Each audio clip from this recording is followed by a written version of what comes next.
usando um outro exemplo, desconectado desse cenário. Um time de futebol. Um time de futebol determina um objetivo que fala, quero ganhar o Campeonato Brasileiro. Isso pode ser o objetivo dele ali.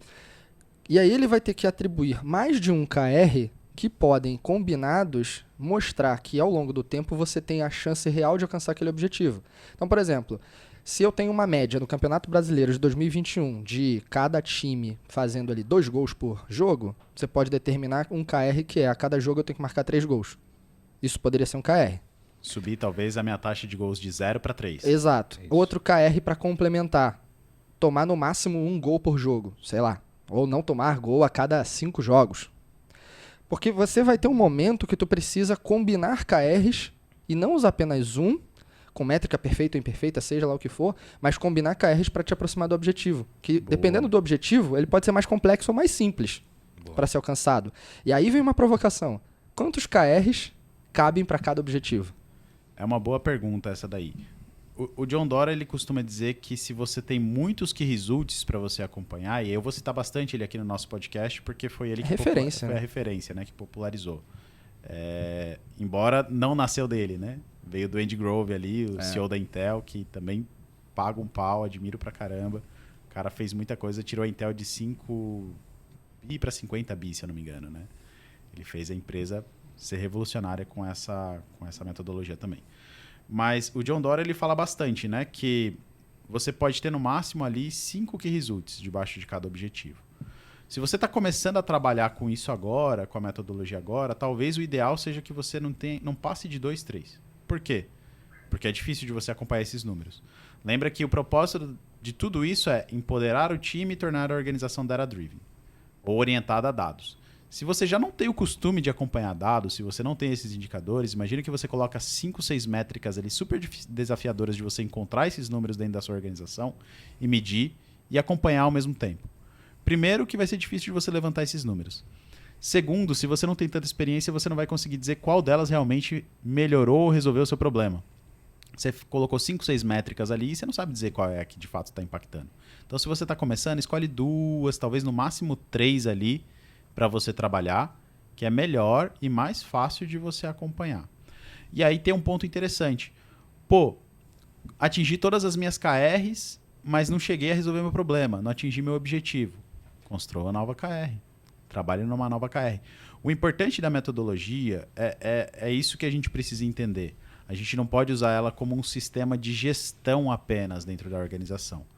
A metodologia e o que o John Doerr ele fala bastante é para desafiar o time a pensar de uma maneira diferente em resolução de problemas. Então é aí que entra aquela questão lá do moonshot versus roofshot. O que é isso? É uma maneira de desafiar o time a pensar diferente.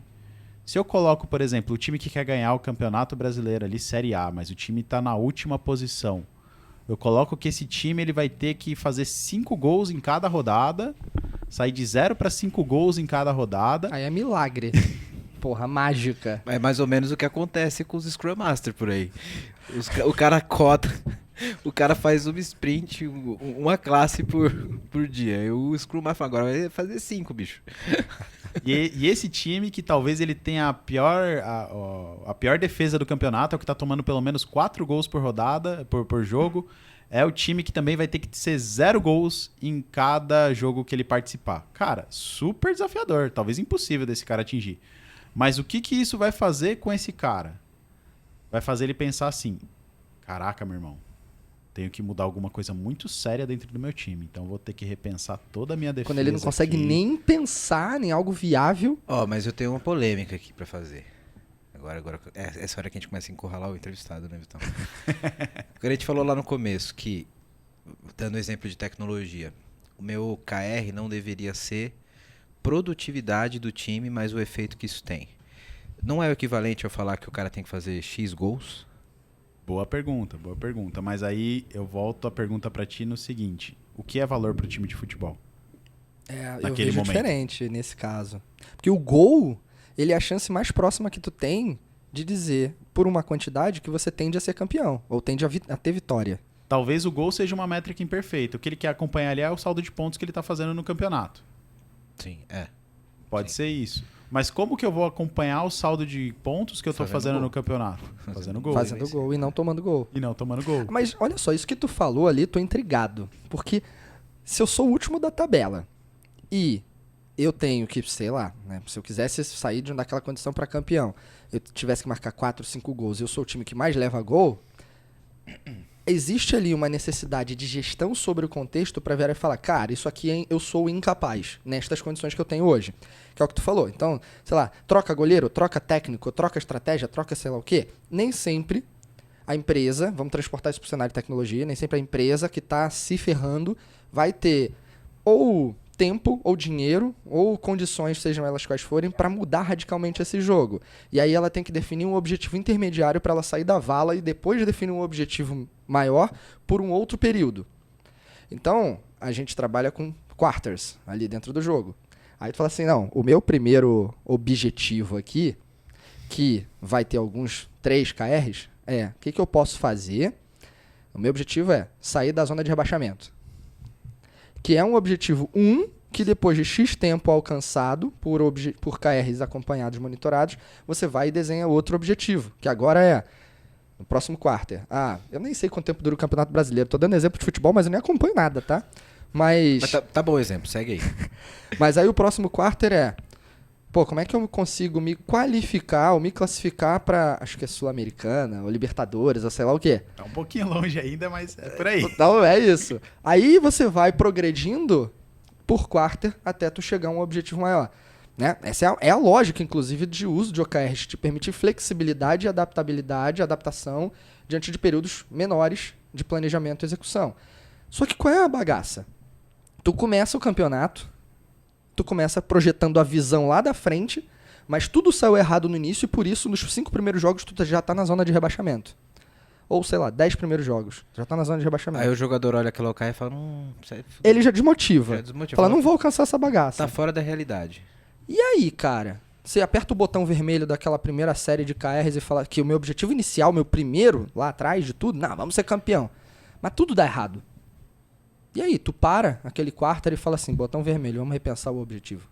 E aí... Porque no Scrum tu para a sprint. O PO aperta o botão vermelho na sprint se tudo mudar por alguma necessidade de mercado, sei lá o quê. E aí que entra o que a gente abriu o nosso bate-papo aqui conversando. Não é mais o modelo mental de Fayol. Boa. Não é mais o modelo mental de trucker, que a gente trabalha mais. Não é mais o modelo mental fordista que a gente está usando. A gente é trabalhador do conhecimento. Errar faz parte do jogo. Tomar gol faz parte do jogo. Não ter o melhor time porque alguém está lesionado, porque alguém está machucado, porque o técnico está em briga política com a diretoria, faz parte do jogo, infelizmente. Então pode acontecer. Mas lembra que eu falei que a metodologia é sobre empoderar as pessoas e desafiá-las a pensar de maneiras diferentes. Então, tornar a organização data-driven através dos seus erros. Números também mostram quanto que você está errando e o quanto que você precisa mudar. Talvez da sua forma de trabalhar, da sua forma de pensar, ou do seu investimento, ou do que você está fazendo para resolver um determinado problema. Te deixa mais perto de resolver do que o seu feeling. E aí é lógico que tem um feeling que tem que ser considerado também, porque pessoas que estão em papéis muito estratégicos da organização, ou pessoas que estão ali como Product Marketing ou Product Manager dentro da organização, eles não estão à toa naquele cargo. O cara, ele entende do que ele está fazendo também, tem o feeling dele que pode ser contado. Mas o número, ele te ajuda a errar menos. O número, ele te diz, cara, nessa situação que você colocou do jogo de futebol, meu objetivo a longo prazo era ganhar o campeonato, mas eu já comecei tomando 5 gols aqui e sendo o último da tabela. Alguma coisa eu preciso repensar. E aí, esse preciso repensar dentro de OKR são as minhas cerimônias de check-in, que eu tenho que estar sempre fazendo e acompanhando. E o time tem que ter liberdade, sim, de mudar aquele número. Se ele está sentindo que vai levar a desmotivação, se ele está vendo que ele não vai alcançar, ou se ele está vendo que nem é o número certo para resolver aquele tipo de problema.